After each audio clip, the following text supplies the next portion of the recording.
Ladies and gentlemen, welcome into another episode of the Pre-Order Bonus. I'm one of your hosts, Cameron Warren, and we're back to talk about video games once again. I'm joined, as ever, by Jacob Price. Jake, I'm writing an article. Oh, okay. Okay.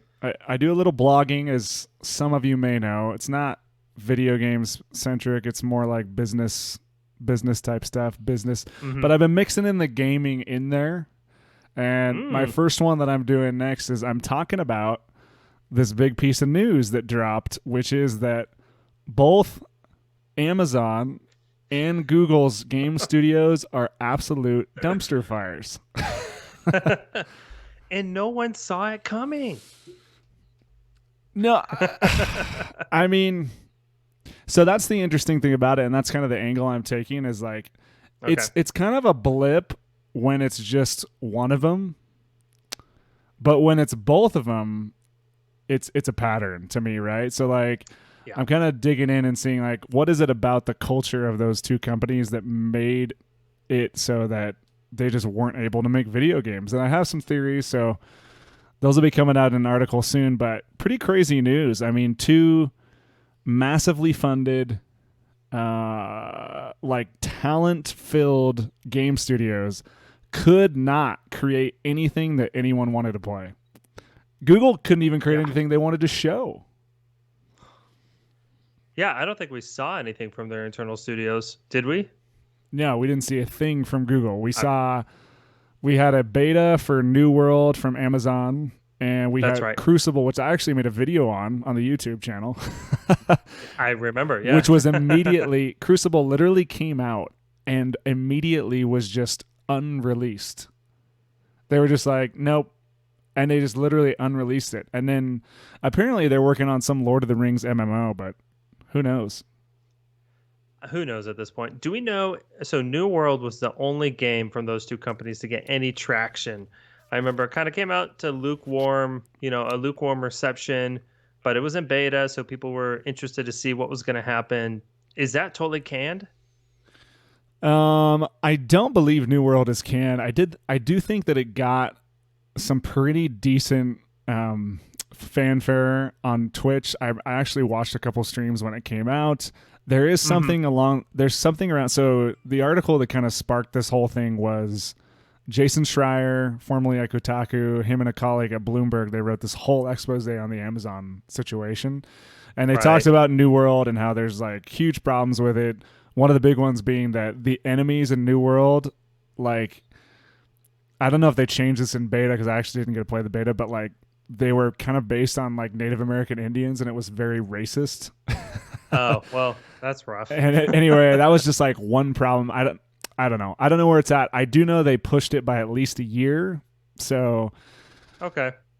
So they've got that. Crucible obviously is dead. They've canned like several other games according to this article, but then supposedly they have this Lord of the Rings MMO, but who knows? I mean, it's crazy. It's just crazy to me. Two companies with unlimited resources, unlimited talent, unlimited ability to do like whatever they want, and they just cannot figure out how to make a video game. It's insane. It's totally insane. And obviously it doesn't matter how much money you have. If you can't manage a team, if you can't produce something creative, then it doesn't matter how much money you have. I mean, look at some of these studios that, games we've talked about here on the podcast that have done super well with limited budgets and small teams, but they had a passion and they were able to be creative about it. So obviously money doesn't solve all of your problems, especially if you're Amazon or Google. Yeah, I agree 100%. So look for that article. I'm going to post that out on Twitter. Jake, what have you been playing this week? What's on your gaming docket? You've always have like 16 games in rotation. So what's up this week? Cameron, there have been 2 games. 3. 2 games. So you've really cut it down. I mean, you've cut it way down. Here's why though, Cameron. It's because these games that I'm playing, they have got me. They've totally got me like hooked, and I don't want to play other games right now. Really? What are they? So the one we're talking about tonight, Super Mario Odyssey. Obviously, this game came out like 3.5 years ago. Finally picked it up. I cannot put it down. And the other game, you're going to laugh, Cameron. It's Dark Souls 3. Dude, Let me tell you, Dark Souls 3 is the first game in years that I have been playing. It's making me stay up too late, and I'm actually being pretty good about going to bed on time. Anyway, um, but if it's the last game that I play before bed, I will literally lay in bed running different scenarios about how I want to approach the next level in my mind. I haven't done that for years. I feel that, man. I mean, that's what that game is supposed to do. I mean, that's why people love it. So you've fallen in the trap. Dude, I've totally fallen in the trap. I'm stuck there until I beat the game. And then the other game I've been playing is Mother 3, but I'm nearly done with that. And dude, I've got such mixed feelings about that game. I have such mixed feelings. And the last thing that I'll say about, the games I've been playing, so I want to hear what you've been playing, obviously. But with Mother 3, about a third of the way into it, I was like, yes, I am totally joining this group of people that are just begging for an official translation of this game into English, into other languages. At this point, I'm about to end chapter 7, I believe, and there are 8 chapters in the game. And at this point, if Nintendo does anything with the Mother series, I want them to just give us a really beautiful remake to Earthbound. Don't want Mother 4. Don't want a translation for Mother 3. Jake, the Mother fans are right there with you, man, and they are out there. We need to find, if you're a Mother fan, hit us up on Twitter. I want to hear from you right now. Jake is throwing down some firebomb opinions on Mother 3. It's a third in the trilogy, right? You slam Witcher 3, and honestly, Mother 3's been a great game, but I kind of want to let it rest in peace. I would so much rather have Earthbound remade in all its glory for Switch. Yeah, I want to see all those games come back to Switch. I mean, it's unfortunate because I actually I want all those classic games to come back. I was on the Switch the other night and I was thinking, oh, I'm gonna go back and go and download some of the N64 games because I did that on the Wii U. Okay, yeah. On the Virtual Console, and I was like, I kind of want to play Ocarina of Time again or Majora's Mask because every once in a while, I just want to go back. Those are probably my top 2. They're in my top 5 favorite games of all time. Most people my age, right? I think Jake, you're up there, right? Ocarina of Time, Majora's Mask. Are those top for you? Okay, yeah. Well, Ocarina of Time, yes. I didn't like Majora's Mask. You weren't a fan. Okay. That's all right. It's a acquired taste. But anyway, I went on there and lo and behold, you can't get any Nintendo 64 stuff on Switch yet. Do we know what the status is on that stuff? I'm Cameron, not in the know on Nintendo. You saw the news this week about Nintendo Online, right? Yeah, they're swapping out the multiplayer infrastructure. Is that right? Yeah. How long has that infrastructure been in place? 18 years. Yeah. Okay. Well, I guess my question is answered then. They'll get to a virtual console for N64 for Game Boy Advance. I mean, my prediction is that Game Boy Advance will come this year. I do think that's true. N64, GameCube, nah. I think they're gonna do things like the 3D Mario All Stars with their most popular titles there. But yeah. Well, you know what, Cameron? Real quick, while I'm at it, for it. I tried playing Super Metroid on Switch because that is there. Yep. I do not get the appeal. I hadn't played that game as a kid or anything. I can't get into it. So I'm just dumping on all of our Nintendo fans right now. We are making enemies today, man. Mother 3, Metroid. I mean, if we didn't have any people listening to the podcast before, we definitely won't have any. Definitely not. Please, somebody tell me why I need to like Super Metroid. On Twitter, YouTube comments. I don't care. Send me an essay. I can't get into it. Honestly, I think I played Metroid way back in the day, and I don't know. It just wasn't the time for me. I think when people played it when it was new and fresh, they're excited about it. I mean, I know they're obviously huge Metroid fans, but I gotta say, I'm just gonna say this: there's a reason Nintendo doesn't make a ton of Metroid games. And that's all I'll say about that. All right, the last two fans that we had just left. Jake, I'll tell you what I've been playing. I've been charging ahead on Assassin's Creed Valhalla. Nice. It's getting a bit repetitive, I gotta be honest, but I am like 35 hours in. It definitely has the same kind of loop for every kind of place that you go to, and I don't know, it's pretty to look at. It's one of those games where you can kind of just flip it on and you kind of just go do stuff and you just chill out. But other Okay. than that, man, I'm hitting another boredom phase again. I've been jumping back and forth between Valhalla and then Hitman, and I'm playing Hitman from the very beginning. So I'm going through all the way Hitman 1. I'm gonna play all the way through to Hitman 3. And Yeah. this is one of those games where like the more creative you are in how you play the game, the more fun it is. And so those games are pretty tough for me to play. Like I want the game to tell me what to do and to give me objectives, and Hitman kind of it does that, but it makes you like replay the levels in order to kind of get that experience. So anyway, I feel like I'm playing it wrong, and so I'm like adjusting my strategy for playing Hit, because the whole thing with Hitman is like I actually just found out that you can actually create contracts and then you can get people's codes for contracts that they've created, and then you can go in your game and like complete them. And there'll be like these crazy contracts that people just make up for the level. So like other players. Other you're saying. players, exactly.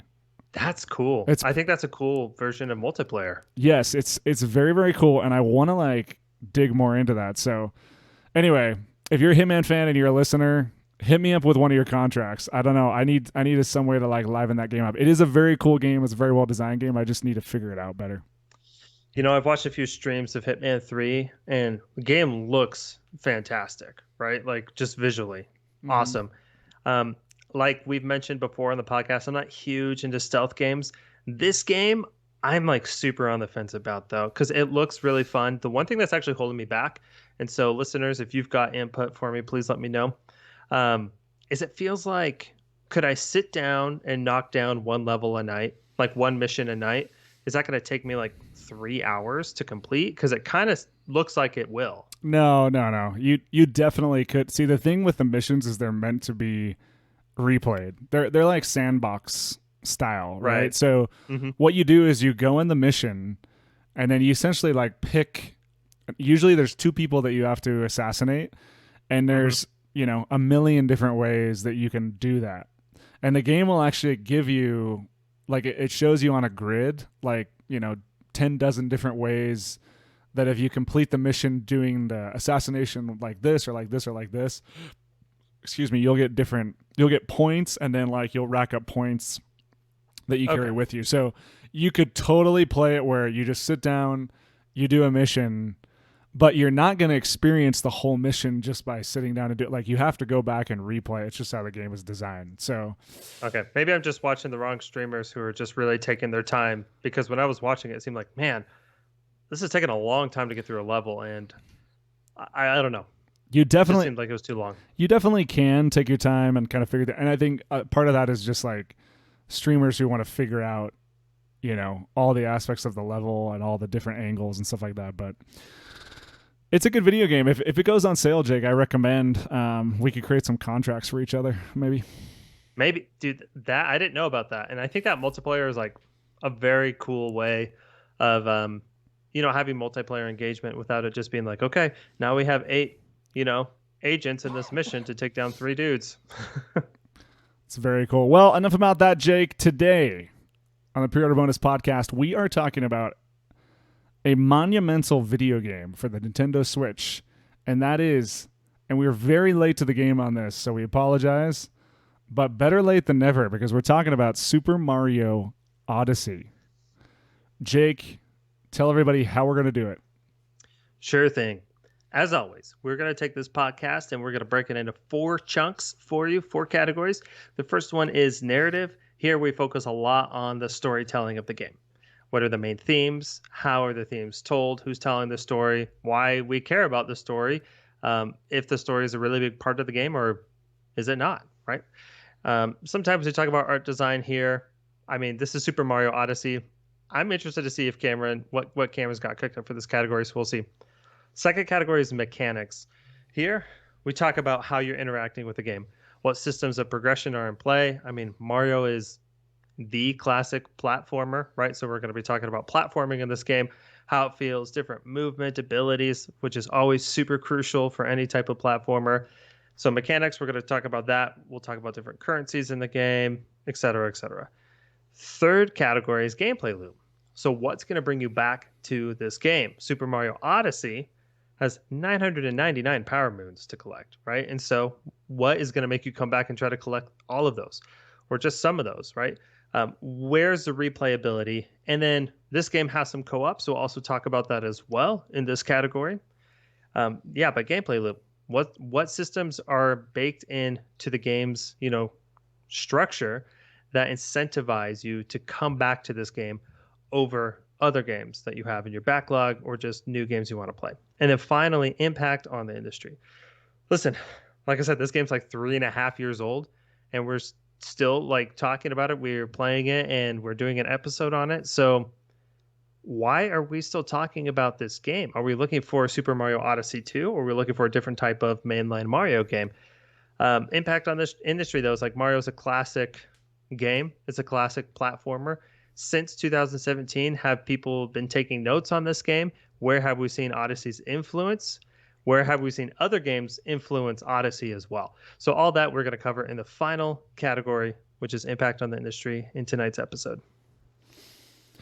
Jake, Mario Odyssey, the narrative is it is an epic sweeping tale where Bowser captures Peach and then Mario goes after him. Dude, that pesky Bowser. He's done this 12 times? He's done it so many times. You think Mario would figure it out. You know? I don't know. Is this... Let me ask you this question, Jake. Just food for thought. Is Mario a multiverse? Or do all the games take place in the same timeline? Like the same... Like, does Bowser just keep coming back and taking Peach? Or... Because, listen, if he keeps coming back, the dude's got to get some home defense or something, because it keeps on happening over and over again. Listen, you know how for the longest time Zelda fans try to make everything into one timeline with all the Zelda games? Yeah. I think finally Nintendo came out and gave us this super haphazard timeline of all the games. And Zelda actually is in the same universe and is on a timeline, right? They came out and released lore. Is that the case? Okay, spoiler warning, right? Okay. But if you played Hyrule Warriors, right? Age of Calamity, it's a multiverse, right? So because the thing okay. Yeah, because there's a thing that happens. Okay, got it. Yeah. So imagine Nintendo trying to piece together every single mainline Mario into a single cohesive. So I actually thought about this, Cameron, while I was playing this and preparing for this episode. Mario's some weird multiverse thing. I think it's only in the same timeline when there's a direct sequel. So Super Mario Galaxy versus Super Mario Galaxy 2. Right. Something like that. Because Bowser, man, you got to come up with something else. Yeah. I mean, yeah, there's no story here. It's totally fine because it's Mario. I mean, it just see there's no story, but there is a story, and the story is just it's just it's at this point it's almost like a folklore tale of Mario chasing after Bowser because he took Peach, and it's just there's this universe that exists around it in the game, which is actually kind of interesting. You could go deep where you're talking about Jake, what do you call the hat people? Do they have a name? I can't remember. Oh, Cappy is one of the... Cappy? No, Cappy's the name of the thing, right? So, I don't know. They're from the Cap Kingdom, right? I just played this game. I should know. So there's all these kingdoms, right? And they're all kind of being attacked by Bowser, and you do these little quests in these individual kingdoms, and there's kind of these mini side stories. I mean, you're on this world map that looks like Earth. Mm-hmm. Okay, it's literally just resembles Earth, and then you're just hopping between these different worlds like a dinosaur world and a like a robot one, an underwater one. I mean, all the variations of Mario stuff that you've ever seen before, Yeah. and they all have these like little side stories to them. Um, and I mean, I don't know. It's just weird because like yeah, the narrative is super light and it's just the same Mario shell that they've always done. But for some reason, like it works. Like I'm kind of like interested in like just the little nuances of what's going on, even Hmm. though none of it is consequential at all. Like, and I don't even need to think about it. It's just for some reason, like just the way that Nintendo executes these games, it's just on a different level. I don't know. It's hard to explain actually. Cameron, I think you actually nailed it. So I've been racking my brains trying to come up with some like interesting insight to this type of story. And let's face it, it's a Mario game, like you said. And I mean, it's called Super Mario Odyssey. And I think in this iteration, of Mario and this mainline game, they're really embracing the fact that this comes from travel writing tradition in the sense of like Odysseus, um, the Iliad. We think about Right. Odysseus, the Greek dude traveling all across the Mediterranean, going to different islands and having different adventures. That's what Mario's always been. I mean, you go back to the NES, you go back to, Mario in his first, you know, forms. He's traveling between different kingdoms, different places, and they look different. He's encountering different enemies, and he's on a single quest. And so Mario for me is just like, sure, I'm going to say it. Academics everywhere are going to rescind my PhD. But let's face it, this is travel writing. This is Odysseus just like written in modern times for video games. I think people, you know, that's really what it is. And so this is a story super substantial. I mean, it doesn't give you a ton of information necessarily about each kingdom or what you're doing there or why you're there, except for the fact in Super Mario Odyssey, it's like Bowser's been here and he's stealing something from these people that's important to these people that he wants for this. This is the actual news story. He's forcing a wedding with Princess Peach. And then he has these weird rabbits called the Broodals who are his wedding planning committee, right? And so he steals significant items to try to make the coolest wedding ever from each of these kingdoms. And so you're trying to like restore, cultural integrity to each of these kingdoms, I guess, while trying to take down Bowser. But so super long-winded roundabout way of getting back to a word that you use, Cameron. It's like folklore. I mean, and that's sort of what I think the Mario story has come at this point. It's very tropic, right? It's, hero saves princess from bad guy, right? Learns something along the way, maybe. And it was just, yeah, I don't know. He has a brother named Luigi, I guess, right? And they're plumbers, right? So working class blue collar heroes, whatever. Anyway, the point being that it's like that's what Mario has become, right? And that's what his story is. It's not super substantial, but it's an interesting, fun folklore story that gets retold in a bunch of different ways. And people enjoy it because they just like how that goes. I think that's really. Do I have anything? I really like in my notes here, I literally put like, this is a Mario game for narrative. Yeah, I mean, I think you nailed it. Yeah. Um, We know what a Mario game is and means, I right? want I want to see the dissertation about Mario as a commentary on folklore in society of a blend of cultures between American and Japanese heritage. Okay. Uh, Free dissertation idea for all of those grad students out there.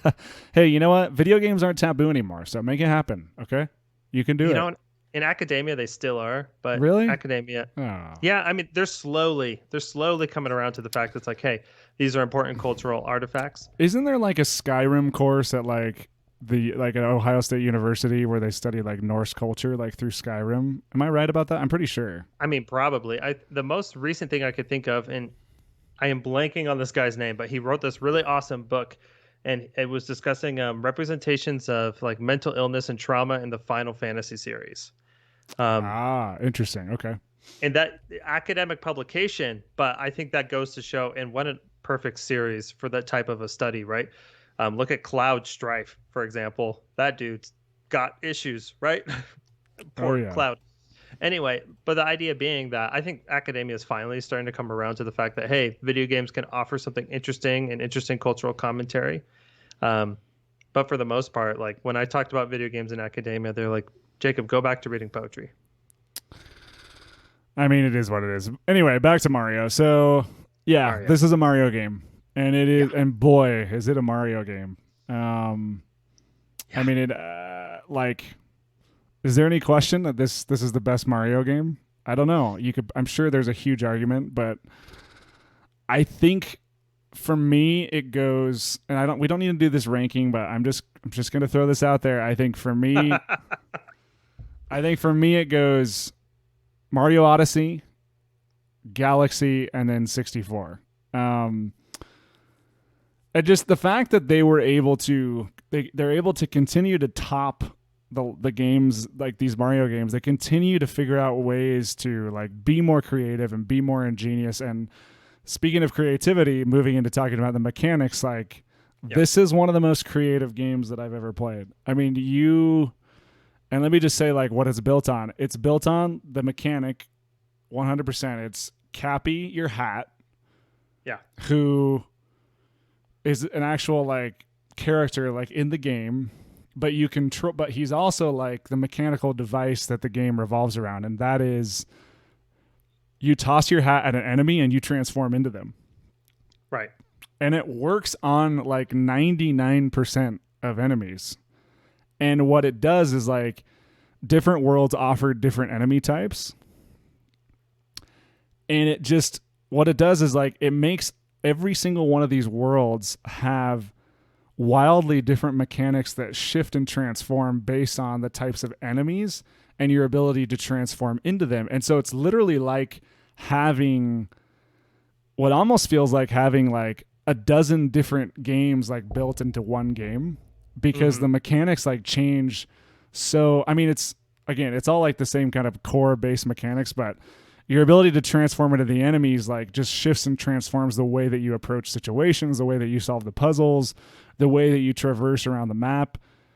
It's like it's ingenious. Like it's so much fun. And I think that's the thing that this is the thing that Nintendo probably does better than anyone, is they're able to figure out like what makes a game fun, and they just dig into that like super super hard. And that's not easy. That is incredibly hard.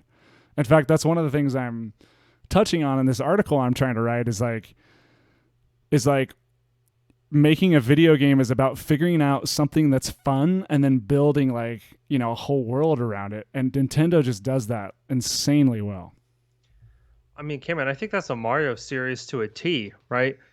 Where, especially, I would say since maybe even since Mario 64, where what they did is like, all right, we're going to focus on this one important aspect, and we are going to flesh out 90 different iterations of it in a single game.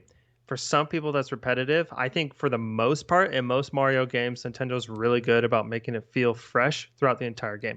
What I'm getting at here is like Mario 64, the thing was, is hey, this is a 3D platformer now, Yeah. right? That was the thing. And so they built upon that. Now it just kind of looks like, yeah, that's what you do. But I think at the time it was like, nope, this is what a 3D platformer is supposed to be like. And they created that benchmark standard.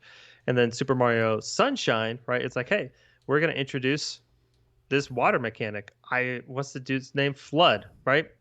Um, and then, Super Mario Galaxy, hey, what if he's in space and gravity's weird, right? What if gravity's a huge part of it? And so on all the way to Odyssey, where it's like, hey, what if you could actually play as a Goomba?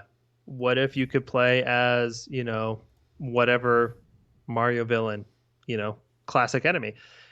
And so I think that's what's awesome, Cameron. You're right. I mean, that's the core mechanic here is Cappy. Cappy is a ranged attack, which is something that I love in Mario games.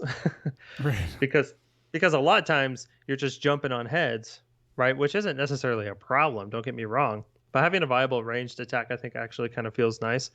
As far as mechanics go, you have all the expected movement abilities here. That was the one thing that was kind of rough about Super Mario Sunshine, is a bunch of these were taken away and replaced with Flood. But here in Odyssey, you know how to do ground pound because you've already done it before.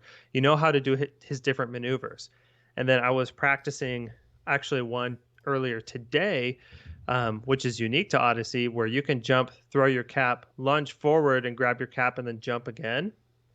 Um, which is something that speedrunners do for this game a ton, and so I wanted to try it out, right? So, but the thing is like they're really cool movement abilities, And I think this game was designed in such a way that if you're new to Mario, if you're somewhat familiar with Mario or a Mario expert, you can use different, I would say, like sets of these movements abilities to do really cool things in the game. So I love that. I think that feels really good. Other notes, the last note that I have here is I like the moments when you switch to 2D Mario. I thought they felt nice. It was a good change of Right. pace. It was a good throwback to just how 2D Mario is. Um, and some of those power moons that you're chasing that are in the 2D worlds, I thought they were really fun. So yeah. Yeah, I mean, just the core. I mean, beyond the using Cappy taking over the enemies, which kind of changes the dynamics of the puzzles and changes the dynamics of every kind of world that you go to. Just the core like Mario jumping mechanics, and then like you mentioned, Jake, the different techniques you can use to fling Cappy, do a dive jump onto Cappy, and then that flips you out, and you do another jump, and then you can fling Cappy again. You can kind of do these crazy moves to go after these moons that are scattered, throughout all these different worlds. And I think that takes us into kind of talking about the gameplay loop, because this game is all about collecting moons, just like every game. It's about collecting stuff. It's a collectathon. I mean, at the end of the day, this is a Yeah. collectathon. That's what Mario is. But man, it's like it's a freaking fun collectathon. Like Hmm. I think there's 600 moons in total. So Well, I'm pretty sure they're all the way up to 999 if you unlock everything. is there that I'm many? Because that is a lot. uh, Jake's looking that up. But I am so 999. so to beat the game, you don't have to get all the moons. You can just kind of play through the game and No. gather what you need to move on. But then it's like when you beat it, it opens up the end game, and then it's all about just getting every single moon you can, and it becomes this like insane collectathon. I mean, this game, like by the time you collect all the moons, how many hours could you put in here? Like a couple You could, hundred? I don't know. Like I mean, easily. No, I'm gonna go to my favorite gaming site of all time. How long to beat? okay, I I live by this it's a great website. site, Okay, look at this. So main story on average is 12 and a half hours, right? and then completionist is 61 and a half hours.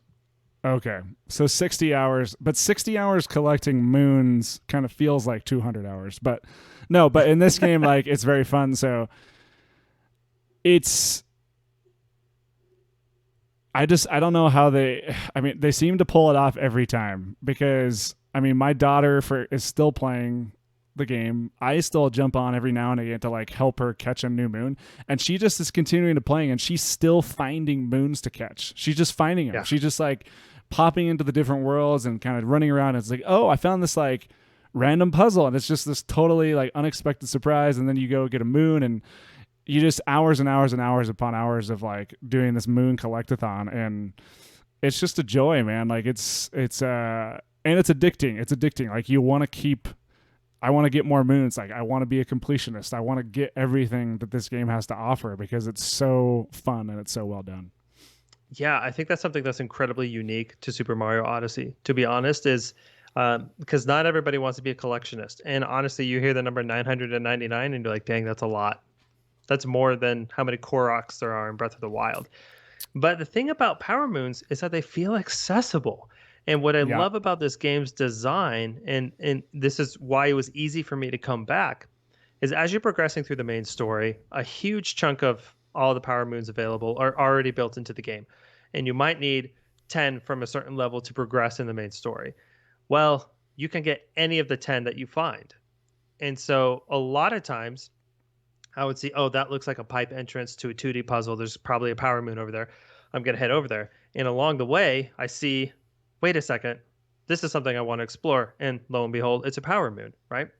And so the fact that you can, at first I was like, why are you giving me like these weird benchmarks? Why do I need 10 power moons to progress? And then I suddenly realized it's like, yeah, but getting those 10 isn't hard. Like, and you can kind of do that however you want. And so I loved how open and accessible that made the levels, right? So they gave you this fairly arbitrary requirement, get 10 power moons, and then you just explore around the map and grab the ones that you want to, ones that look interesting. If one is just giving you a super hard time, you just move on to try to find another one. And so I really love that sort of, it was like this very fluid way of approaching each of the different kingdoms where you're getting power moons. And so that made it really easy to come back. And it makes it so like the second you get frustrated, you don't have to pursue that moon. Or if there's a moon that like there are a few moons out there, I was like, I really want to do this though, because I think it because I want to just pull off this, platforming right here. So I thought that part of that was really awesome. I would say Super Mario Odyssey is one of the very few Mario games where everything you collect actually matters, right? I feel like in a lot of Mario games, what's the point of collecting coins? You know, Sometimes it's just like, great, I collected a ton of coins. What do I do with them? Super Mario Galaxy, you can grab a coin and it would replenish, 1 unit of health. But I loved having the cosmetic stores in this game. The fact there are two different types of currencies, coins that you can get from anywhere, and then those purple coins that are unique to each kingdom. You collect enough of them, and then you can buy this cosmetic stuff. And then on top of that, in order to access some power moons within each kingdom, you needed to have purchased a specific outfit from that kingdom. So they weren't entirely cosmetic. Like if you want to get more power moons, you had to buy this stuff. That to me was incredible. I absolutely loved that aspect of this game. Yeah, it's fantastic. I mean, everything in this game is super fun. And I don't want to fail to mention this, Jake. I think what takes this game to masterpiece level. I mean, all the stuff here is wonderful. Everything is fun. It doesn't feel like there's any wasted space in this game. Like there's no Yes. nothing wastes your time. It's all fun to do. Like, and that's one of the things in this world of massive video games that are hundreds and hundreds of hours and filled with icons and tons of crap on the map. Assassin's Creed, I'm looking at you. Fantastic. I mean, they're incredible games, and I love so much about them. But like, they do feel like they waste your time quite a bit. Okay, Mario to me never does that. Like, it all feels like it's designed to be where it is and to do what it does like perfectly. And I think that's why this game got a lot of 10 out of 10s, and I think it absolutely deserves it. And the other thing I'll mention that I think takes this game to another level is that when you're playing the story, the game starts off like kind of slow.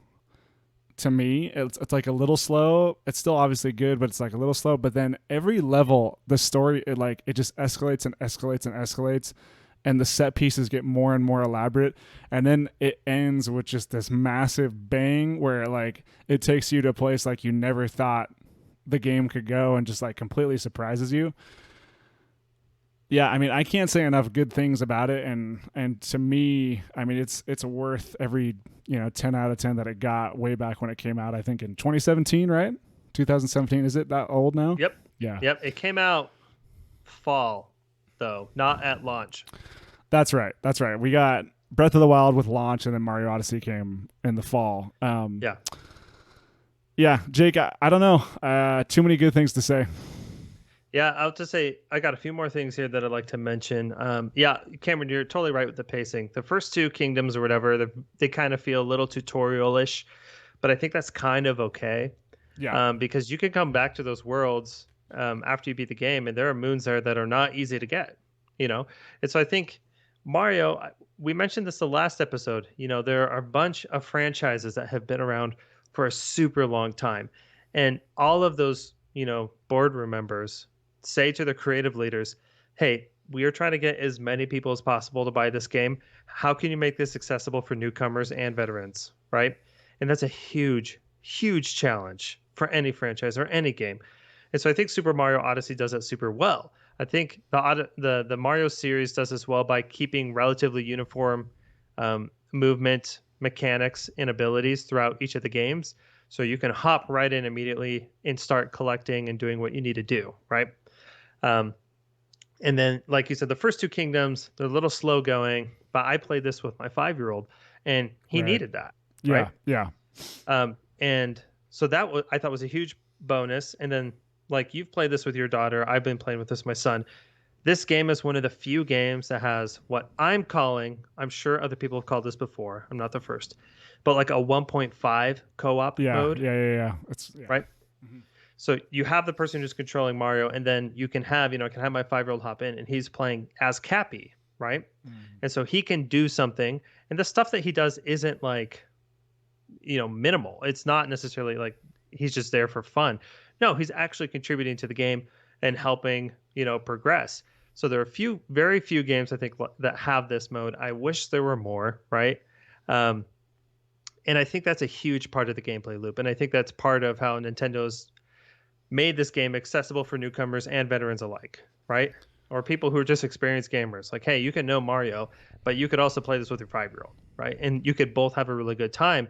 And so it's just set up to be, a good bonding experience across generations.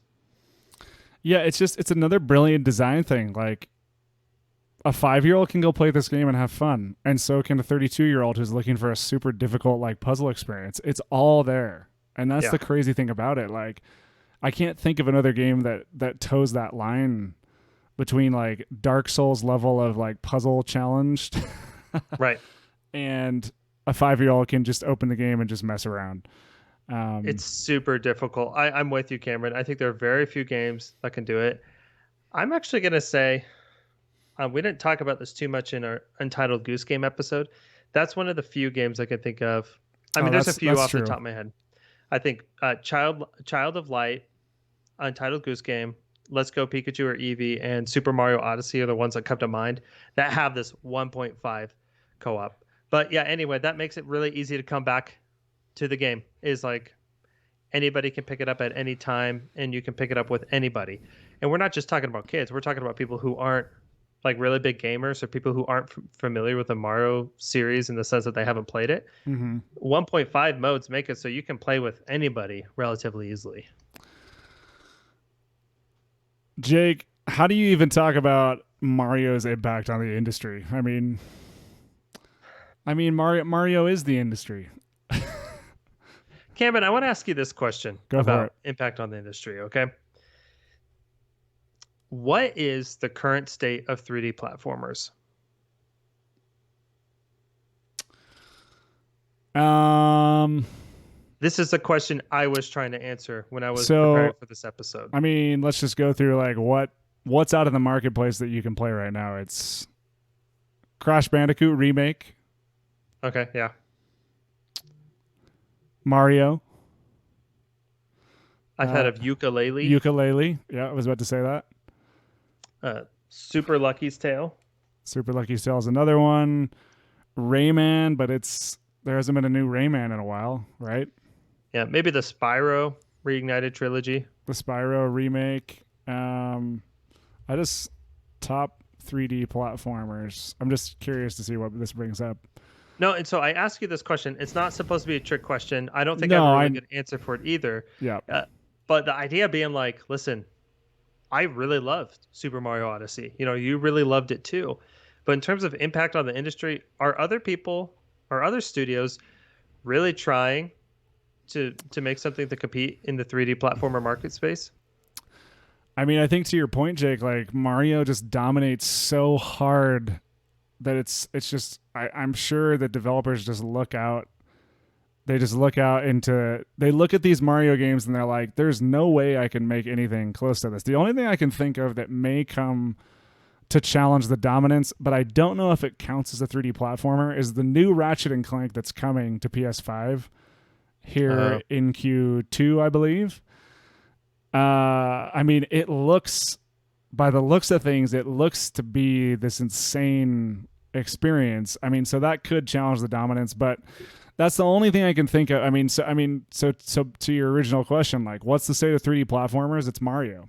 I mean, Mario is the king, to dethrone the king, is gonna take. I don't know what it would take because Nintendo just keeps, even if you dethrone them temporarily, whatever they come out with next somehow tears you down. Oh, you know what? I thought of Astro's Playroom. Got a ton of really positive buzz. That's true. That's a good point. I think they did a great job with that. I didn't get a chance to play it yet, obviously, but that's neither have I. But But that's the other game I could think of, 3D platformer where people are saying that this was on par with Nintendo. And so, yeah, so thinking about this category for me in preparation for this episode, I was just thinking, like, in terms of 3D platformers, I'm not entirely certain where the competition is. I think with Ukulele and I think with Super Lucky's Tale, there's stuff there and people get it and they're interested in it for sure, right? Um, and they're obviously taking influence from mainstream Mario games, from Super Mario Odyssey. But outside of that, I think the biggest influence that Super Mario Odyssey has on the game industry is that you can have a low stakes game that's just really fun, and that's okay. Yeah. Like you can have a big budget, low stakes, fun game. It doesn't even have to be a platformer necessarily, right? And that's okay. That I think Nintendo is kind of king when it comes to those types of games in the AAA market. Sony and Xbox just look like massive edge lords compared to Nintendo. I think a lot of times with their exclusives, but I think there's just like not every single game needs to have the emotional impact of Last of Us, of Red Dead Redemption 2. You know what I mean? You can have big, fun, exciting games, and they can be low stakes, and that's okay.